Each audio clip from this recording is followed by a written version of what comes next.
that I'm sure you guys are looking at. So again, back to the reverse carry trade. We've got bond yields in Japan sky high. They're the highest prices, some of which we haven't seen since the late 90s on the longer term bond yields there in Japan. So what does that mean? Why does that matter? Well, if you were around 20, 25 years ago, the Bank of Japan had zero interest rates,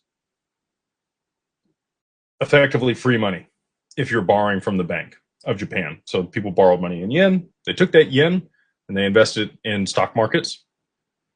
The returns weren't that great in the Nikkei at the time. So a lot of people, and you couldn't get any yield on their bonds. So they would take that yen, swap it for dollars, swap it for euros, swap it for other stuff, and put it to work in other markets all around the world. Tens of trillions of dollars have been borrowed from the Bank of Japan over the past 25 years.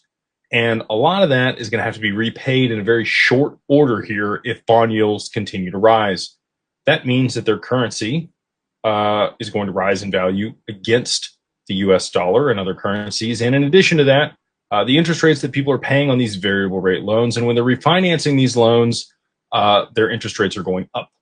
And sometimes, if where that money is invested isn't generating the returns that are required to make a sustainable trade viable, then it's better to just go ahead and close those trades, exit those positions, swap those dollars or whatever currency you're selling into back to yen and repay those loans.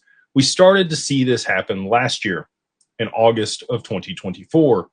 We had 13% down in the S&P in one day. It's a big drop. And that was only about $2 trillion worth of liquidity being sucked out of the market.